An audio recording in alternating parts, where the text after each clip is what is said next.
Sebelum sesi tanya jawab akan ada teman-teman dari Akademi Rakyat Mandiri Pangan di seluruh Indonesia. Mereka akan menyampaikan bagaimana mempraktekkan adil terhadap tapi maaf ini tidak bisa saya sebutkan satu persatu karena ada ratusan yang hendak bercerita mengenai praktek mereka.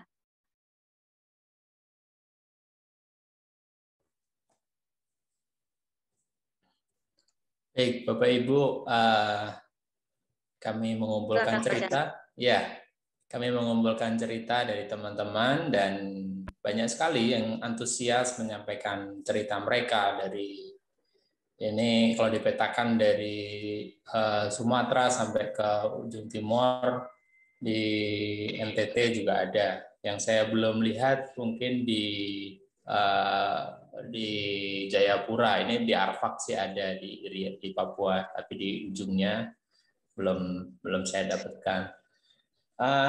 Dan ini belum semua karena masih ada yang kemudian menyampaikan lagi yang lain. Jadi yang banyak sekali. Secara prinsip mungkin ringkasan dari yang teman-teman lakukan itu adalah sebagai berikut. Tadi sudah disampaikan juga, sepakat dengan seluruh apa yang disampaikan oleh pembicara kita hari ini, Shopwise, menolak dan seterusnya seperti itu.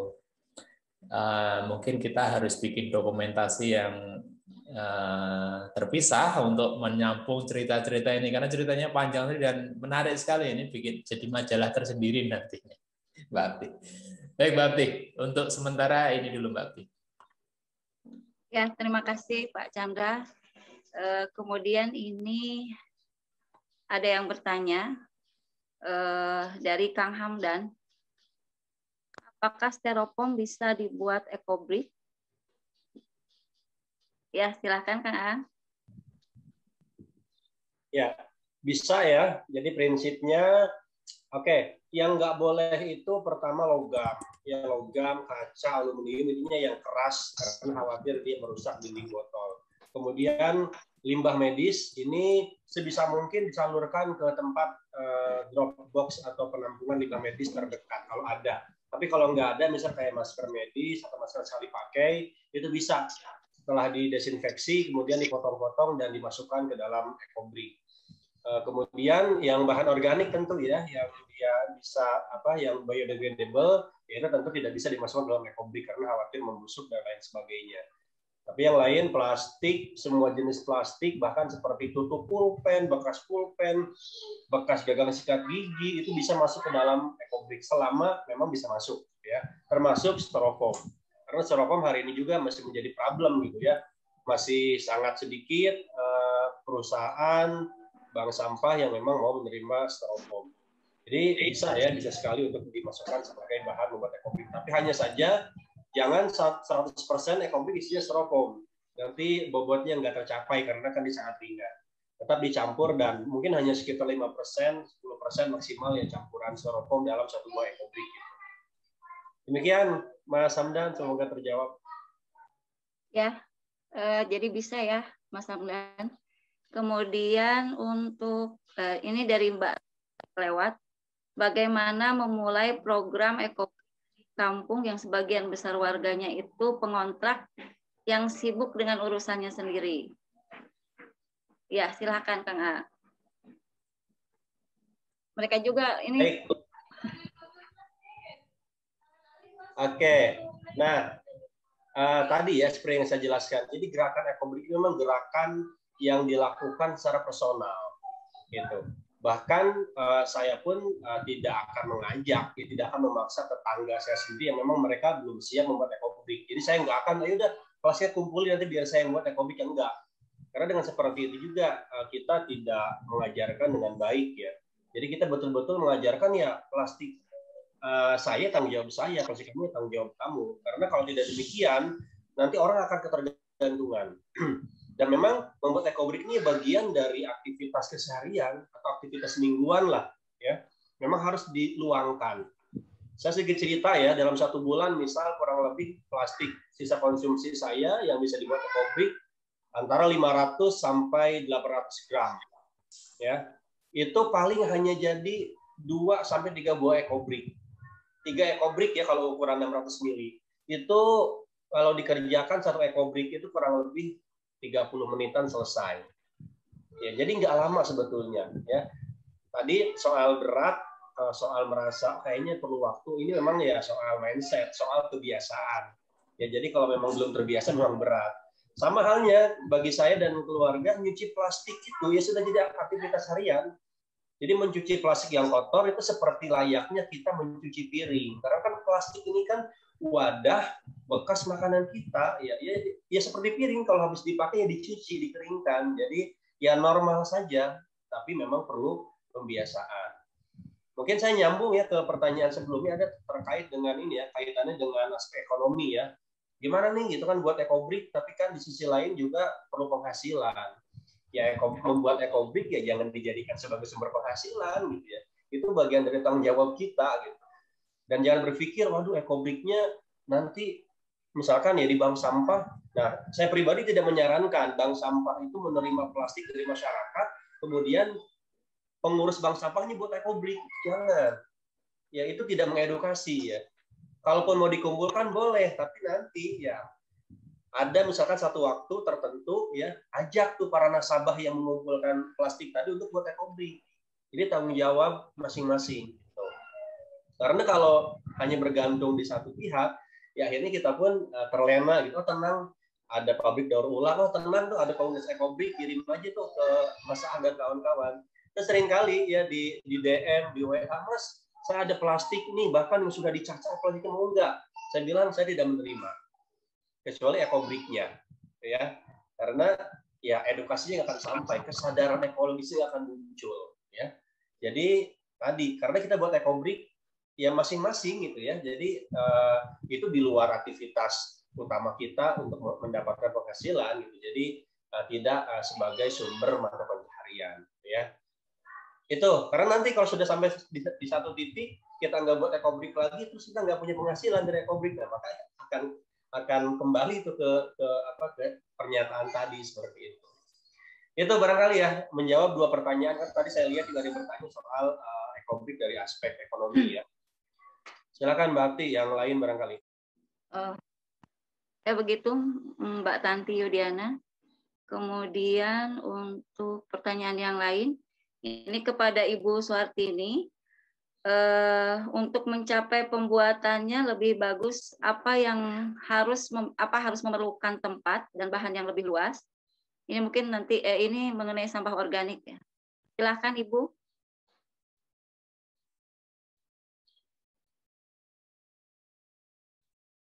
Ibu Bu Suartini bisa mendengar saya? Atau kita lanjut ke pertanyaan berikutnya dulu. Untuk Pak Anam, pompa juga dibuat untuk, ini pertanyaan. Pompa, gimana?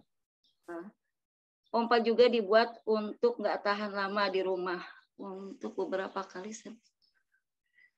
Iya, ya saya kira memang problemnya tadi itu. Jadi memang beberapa barang industri itu dibuat untuk mudah rusak ya, mudah aus, mudah kadaluarsa lah.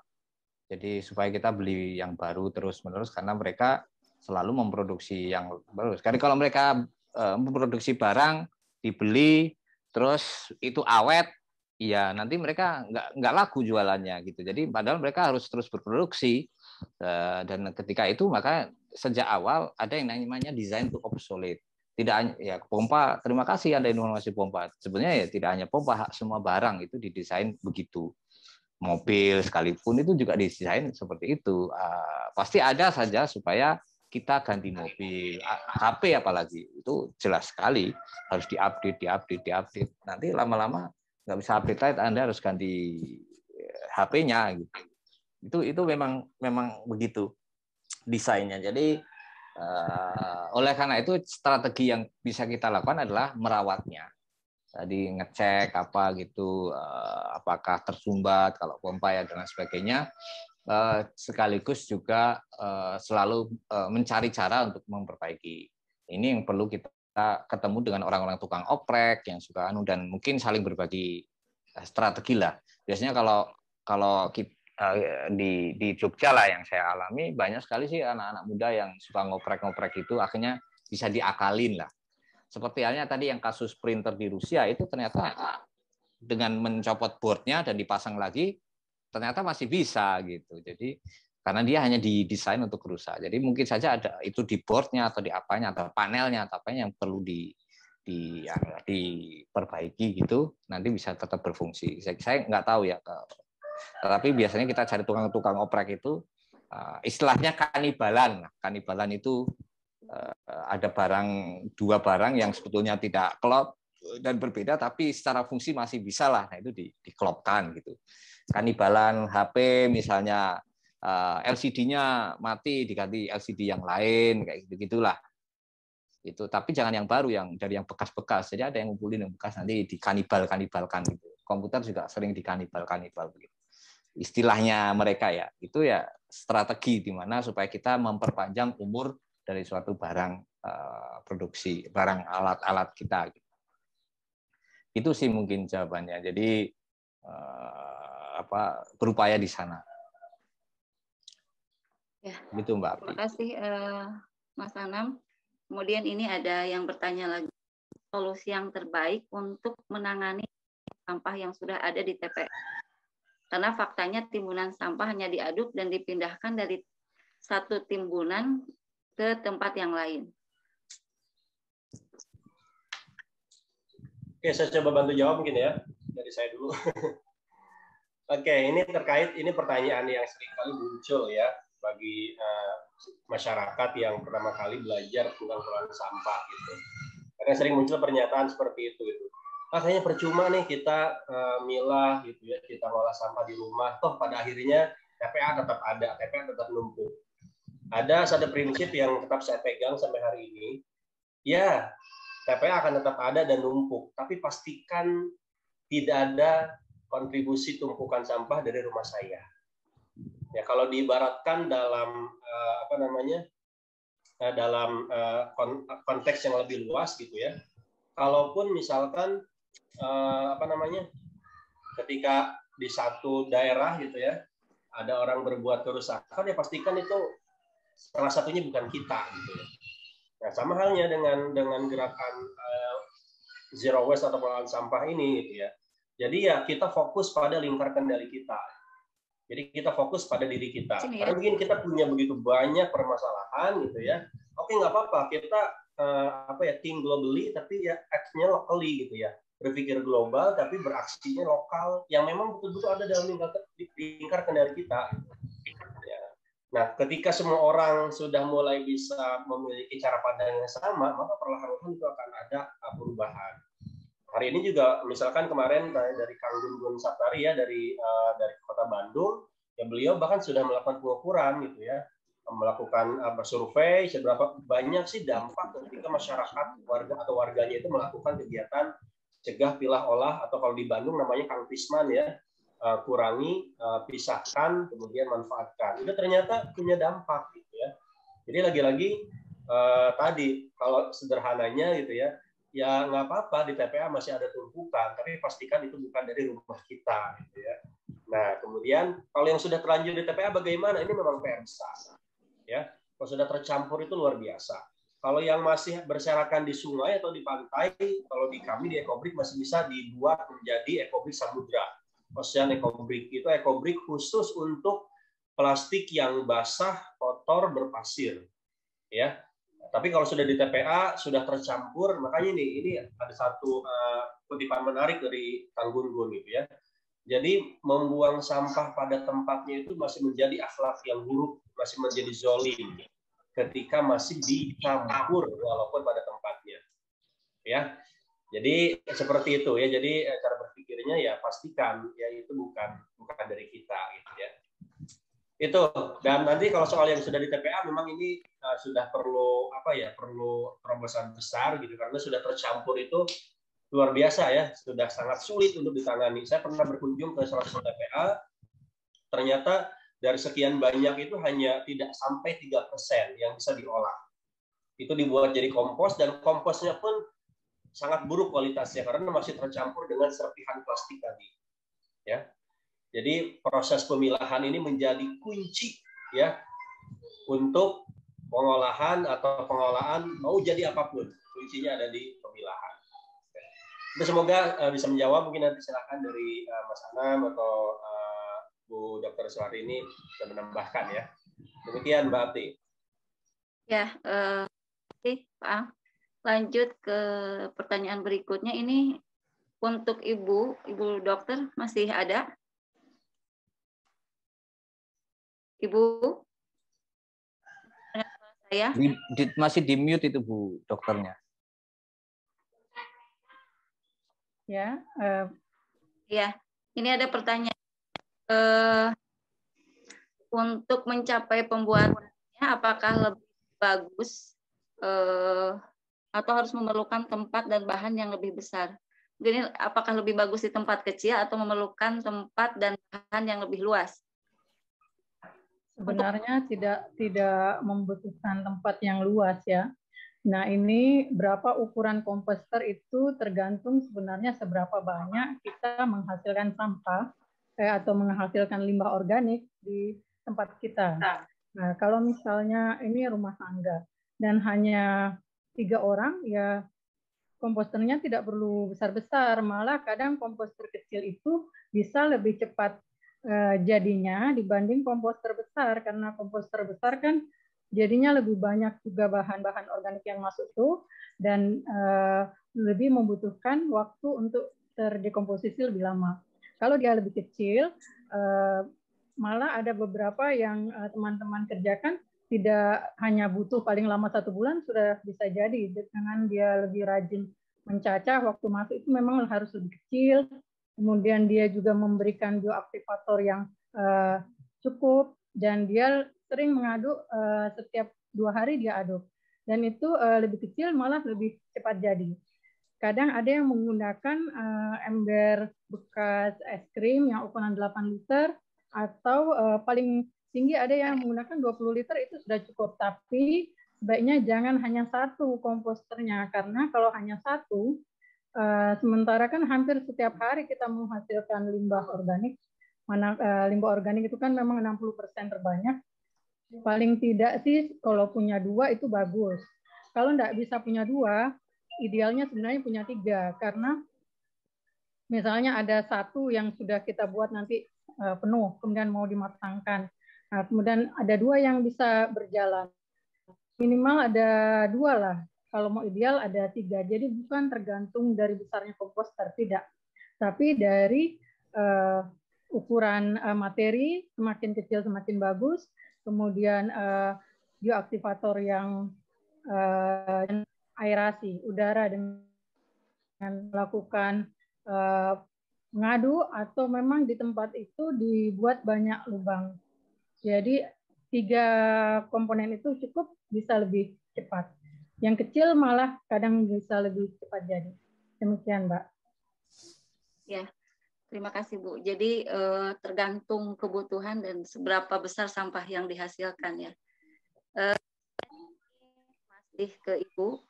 Dari pengalaman Ibu, mengapa botol untuk menyimpan kompos cair tidak boleh ditutup rapat, harus diangin-angin terlebih dahulu? Lalu kompos padat dan cair yang sudah jadi dapat disimpan berapa lama? Dan bagaimana cara penyimpanan yang baik supaya kandungannya terjaga? Demikian Bu, silahkan. Kompos yang cair ya diangin-anginkan dulu. Iya. Itu karena yang cair itu kalau langsung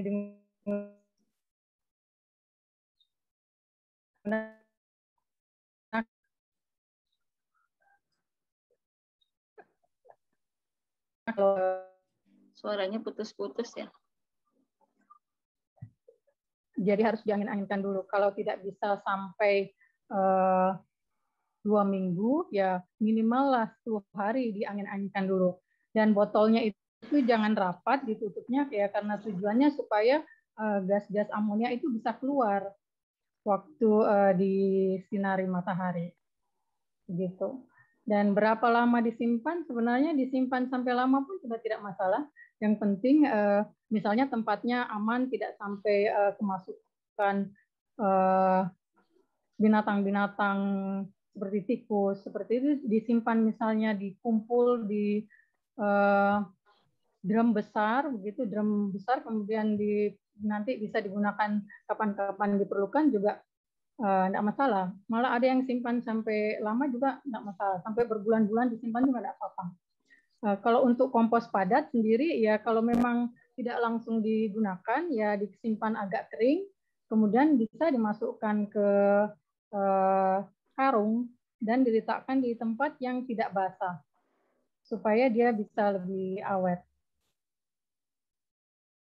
Demikian kayaknya Mbak. Ya, ini masih ke Ibu nih. Untuk model 3 yang Ibu gunakan di slide ada meletakkan arang di dasar komposter. Apakah kegunaan arang tersebut? Ya, arang fungsinya dia untuk menyaring. Jadi nanti air lindinya, kalaupun nanti ada yang unsur-unsur padat yang masih terikut dari saringan yang sudah dibuat, itu tersaring dengan adanya arang itu. Kemudian arang itu sendiri sebenarnya tempat hidupnya mikroba. Jadi kan dari air lindi yang dari limbah-limbah organik itu tentunya banyak membawa mikroba dari limbah organiknya itu sendiri. Nah, itu jadi tempat hidupnya. Nah, dia bisa bertahan sampai bahkan ratusan atau ribuan tahun mikroba itu dengan ada rumahnya. Rumahnya itu jadi arang itu. Jadi kalau air lindinya yang dihasilkan nanti akan kaya dengan mikroba yang memang sudah tandanya lama di susunya. Di situ juga akan lebih kaya lagi mikrobanya. Jadi itu tempat hidup untuk mikrobanya. Demikian. Ya, terima kasih Bu. Tapi ini masih ada pertanyaan. Bagaimana mengaplikasikan ekoenzim pada komposter? Apakah harus langsung disiram atau bisa dicampur dulu dengan air? Selama ini dicampur. Jadi kalau saya memang tidak terlalu sering berapa cc begitu, tapi umumnya untuk komposter yang kecil-kecil yang 20 liter saya menggunakan ekoenzim. Jadi perbandingannya biasanya saya pakai kalau 1 liter itu bisa saya menggunakan jadi sekitar 10 cc biasa ambil situ untuk 1 liter ini nanti dicampur. Karena tujuannya semakin banyak mikroba ya semakin cepat ininya dekomposisinya. Tujuannya begitu. Hanya kalau terlalu banyak juga ya misalnya bahan organiknya sedikit dan mikrobanya terlalu banyak juga ya tetap tidak seimbang. Ya diperkirakan lah setidaknya seperti itu. Jadi tidak murni ekoenzim murni tidak diencerkan. Ya, terima kasih Bu. Ini banyak pertanyaan tapi sebetulnya masih sama ya. Ini kemudian pertanyaan selanjutnya kepada Mas Anam sepertinya. Kendala saya saat bepergian sulit beli air isi ulang dalam jumlah sedikit seperti air mineral. Kalau bawa dari rumah kadang terbatas, akhirnya tetap beli air kemasan walaupun kita bawa botol sendiri. Tetap saja kita meninggalkan sampah. Bagaimana cara menyikapi hal tersebut? Ya, jadi kalau kita ngukur saja kira-kira kebutuhan airnya kita seberapa. Kalau memang cukup banyak ya mungkin lebih dari 1 botol atau punya botol yang lebih besar gitu. Kalau penggunaan botol plastik yang saya lakukan itu kan karena lebih ya sudah ada botolnya mau daripada dibuang daripada jadi sampah kan saya gunakan saja. Dan kebetulan itu botol hadiah ya, jadi ada adik saya itu jualan di Semarang, dia dapat hadiah gitu, terus kasih ke saya nih. Terus saya lihat botolnya kok kedap gitu, jadi airnya tidak tumpah. Jadi oh yaudah saya pakai aja sampai hari ini masih saya gunakan. Sebetulnya ini juga karena kearifan lama itu sudah hilang ya. Dulu itu kalau saya masih kecil, saya masih ingat itu kita di rumah itu ada kendi yang kita letakkan di depan rumah itu. Jadi kalau ada orang yang jalan jauh gitu capek, dia bisa ambil minum sendiri dari kendinya itu gitu. Walaupun dituang dari atas gitu atau mungkin kita sediakan gelas, dia bisa menggunakan gelas. Artinya berbagilah. Dari dulu orang bisa begitu, jadi akhirnya kita kemana saja dibantu oleh orang lain lah. Sekarang kearifan itu udah nggak ada, artinya kita harus bawa dari rumah. Dan yang berikutnya tadi diukur aja seberapa itu dan gunakan botol yang memang sudah ada. Apalagi kalau punya botol yang kaca itu lebih baik. Kalau sudah punya, gunakan ya mungkin diukur aja kebutuhannya seberapa banyak, ya sesuaikan dengan kebutuhan itu. Supaya tidak kurang dan juga tidak berlebih gitu kan. Tinggal ngukur diri sendiri kan pasti bisa lah. Terus yang kalau sudah terlanjur beli ya memang akhirnya di sampah, ya kita coba untuk kurangi saja gitu. Kalau yang sudah terlanjur ya pasti jadinya ekobrik aja gitu. Sementara gitu. Lama-lama kan tidak. Kita kira itu kalau berkaitan kalau sekarang mungkin saja bisa, tapi itu harus keberanian aja. Minta, saya kira kalau di beberapa tempat ya, kalau kita mampir warung, Bu minta air putih, kira-kira dikasih kok. Nggak akan jadi, nggak harus bayar lah. Jadi kita isi ulang botolnya itu di warung-warung makan pinggir jalan, ya mereka kan biasanya ngerebus air tuh. Kita nggak tahu ya kualitasnya seperti apa, tetapi itu jauh lebih baik daripada membeli air minum dalam kemasan. Kalau direbuskan secara biasanya mereka begitu, jadi bisa minta gitu kalau memang terpaksa. Jadi kalau tadi yang betul adalah ngukur tadi dibawa dari rumah karena kita sudah tahu kualitas airnya. Kalau di warung sementara ini ya saya sih aman-aman aja.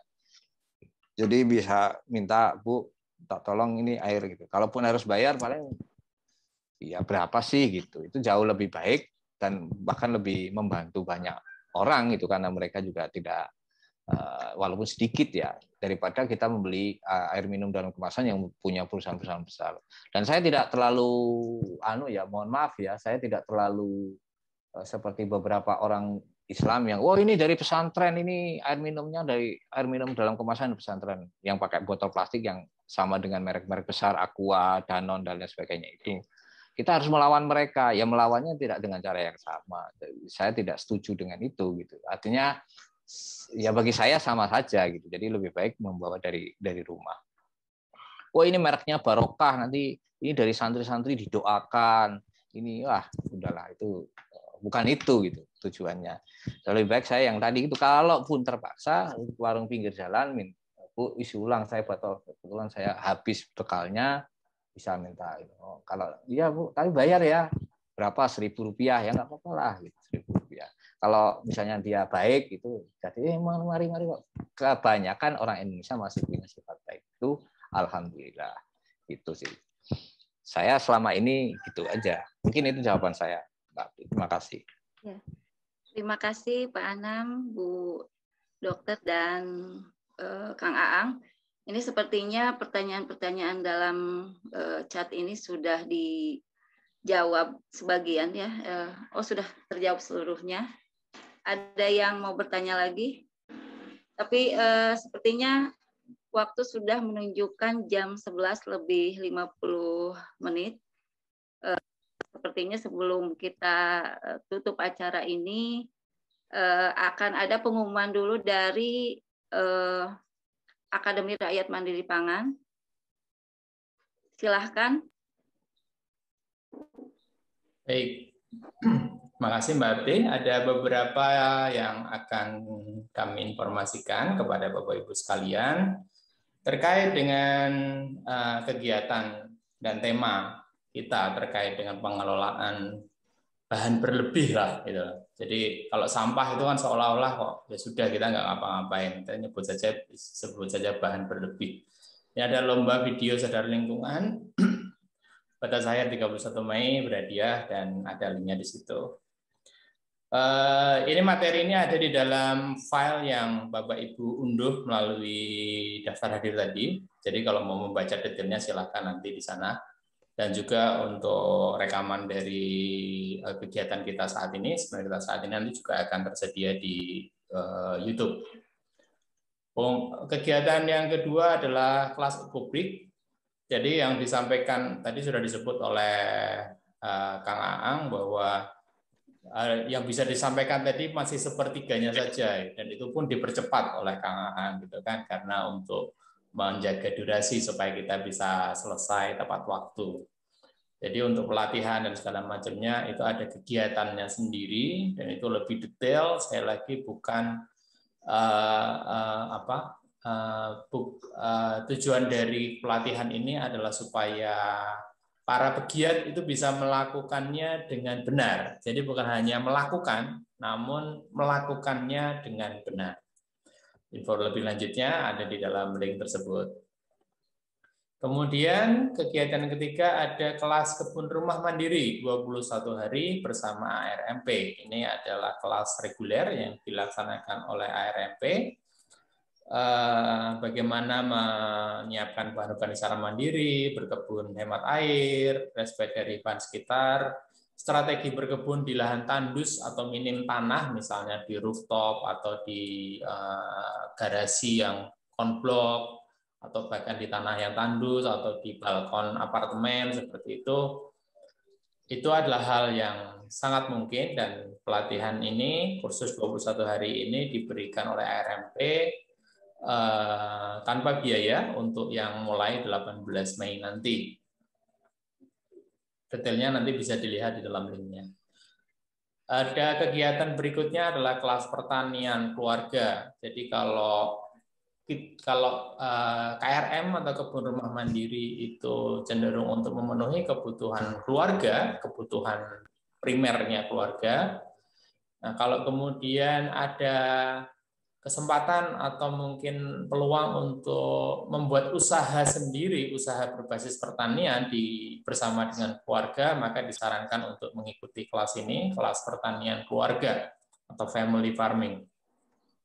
Ini akan mulai akhir Juni nanti. Terus kemudian ini yang menjadi kegiatan pamungkas dari ARMP yaitu PDC, Permaculture Design Course.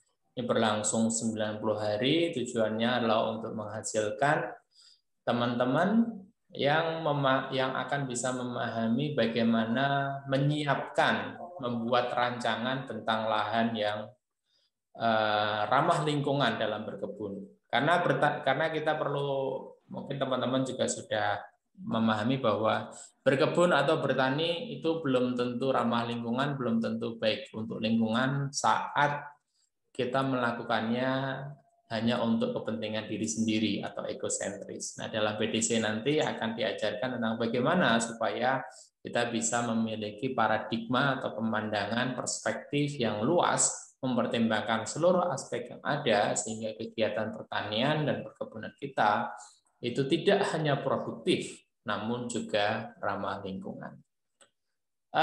Pengumuman dari ARMP itu saja, Mbak Ati. Saya kembali ke Mbak Ati.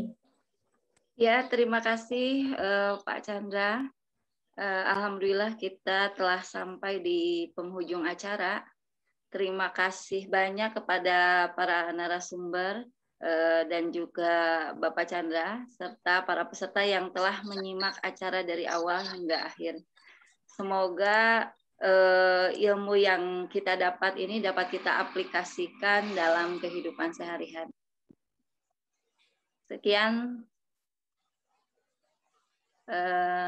Terima kasih. Assalamualaikum warahmatullahi wabarakatuh. Waalaikumsalam. Waalaikumsalam warahmatullahi wabarakatuh. Assalamualaikum warahmatullahi wabarakatuh.